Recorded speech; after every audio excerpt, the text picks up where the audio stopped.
Football Association the aba betu dwa se enei omo lawyers omo ka kire om aka kire om lawyers say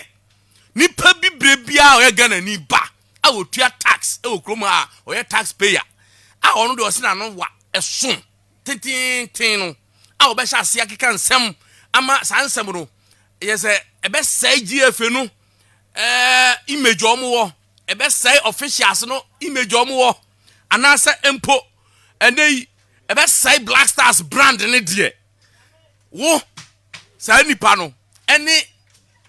central ko adwuma ko akotena so cars ansem no ene omo ne ode ena mi bi sa se Kwame City obi so koye Facebook live a enti omo wi a omo be si wo no masa de bi akoma Facebook wo an kese on fan so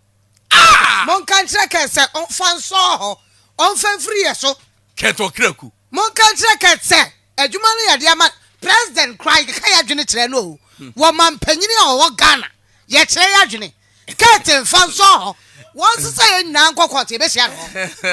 apo dam tikalo posta ya president mo akosere ska apachaw edu ba bi na man pa phone wa bodam wo ska no wa for Black Stars ranko na Black Stars ene dia na Black Stars enye dreams FC Black Stars enye dreams FC share Ga edi no ntie eye den Ghana Black Stars o say GFA ne enei o maka kire om lawyers say obi ti say wo me omo mo abonten entosufuo ene ade say unim wo man kwai na ukotena media station bi so na o run omo brand ne down ye nyina lawyer Kennedy Japan asa owi won fa ye ne Kennedy Japan ezi ho secretary wa bon wasa what the wow player ena dia akobo man ne ye ho akire ye beka ye nsuro unim bo a ye nsu enim ye yesu enim ka ye sa nsu enim ye enim hwe me da ye beka so eti GFA we de nkamu pulling it down crown 10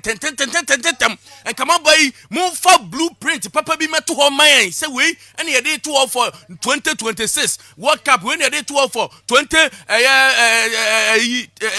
next year AFCON Kwame yes sa omo eba your friend say World Cup you omo free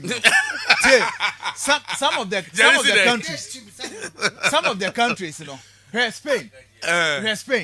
any Netherlands money other countries no omo coaches ne resign and so omo je adwuma ne di from omo so omo plans omo de go no coaches we ntimi mfa so otuado ye koni anim say ye rekora na say ye defense go obeja adwuma no plan be no omo de ato Spain ne Netherlands munyi omo free ho na omo say ye direction no different yes what I say? Yes. Roberto Martinez, Osimajai, Belgium Federation, they say, the plan for Eddie Guo. Who is catching Belgium? Even player. Who is catching Spain? Say, what retired their film, open new direction, their team. No.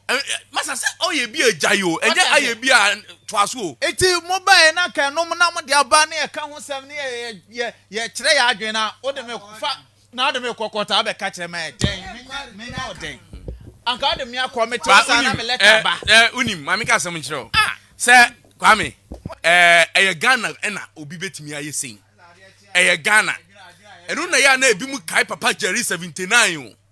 Papa Jerry ye ko Libya 82 masa no o se ye nko it took Nadamfo Muammar Gaddafi na ye den o de plane be fa Ghana team ko ye Papa Jerry ka se ye nko ye niska otima se say any mampani na do dan Okraku ado kan say mo hwe economic enema ekoso okruma World Cup no kra no me na me mampani atwam ye nko a enka beba sei ka se gini for this domboya mo koya mo fanse samra mo ko je ka mo unim get kra ni moral rights o ma ye decide we be to GFA website wo ko AFCON ye se sika bebre ma wo ko AFCON ya o Cameroon Kwame ko si sen nah ekosi saying you say almost the last time I had here fourth AFCON no sa time no the previous I am say 2 or 4 years answer the Cameroon be the first one and the Cameroon abeje apply ho na say Egypt Cameroon and Senegal kra na yesa hu so metima sa agibiem kra jaye what ma say ye ko ye see the players they metimi keep you omo ye metimi keep you omo for the next AFCON no ye ref say and Morocco kra na omo dru I mean we enyumre say e dia mo beba enyumre ochina Jesus ochina Martin Ministry of Youth and Sports so and me ne kasa on the agencies any the National Sports Authority mu no mo kan o submit 2023 budget Eddie Okraku Parliamentary Select Committee on Youth and Sports and Culture. Say 2023 sika mpese omunsa kan na ane omde sports ho bra and abanti na committee na tra budget ne so na omahwehwem Ghana had the sports e mu de pa oh mu de da bitie krom ha no hye da hu yi o ya hia obi ani wa 24 hours kra na say de wo fro enje obi enje wunti na obi e ba beje dibire bia okrom ha o ba beje aman nti ehon sam no na George Boatia kasem bi asan ko Dima Black Star asem na waka na no edin o Ghana ye ko ne technical team no mdodo esen 22 hey George Boating no se mokura mo kasa dodo 22 nukura ne sha o se ko Argentina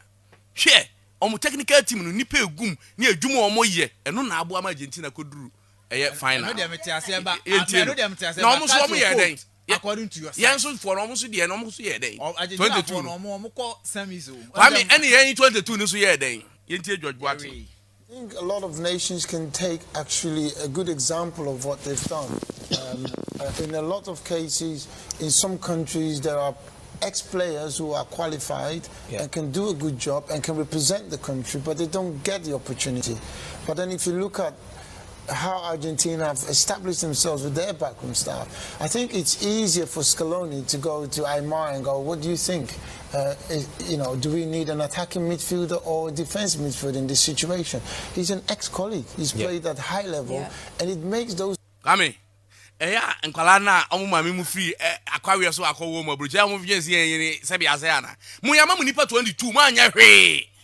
Na go be kan obi die. O de anya hwe yen ko ye ni. Black Galaxies nyame adoma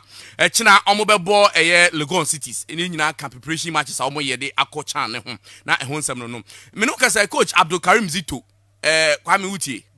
Ket han no obetimi aka bibia fa ho. Se wapam Ignatius so sefusu. Oso ne modern monso ani. Into Dreams FC apamu coach papa yi omo apamu no omo si Karim Zito take over say enkopin so mbenya new coach enso e wo hodom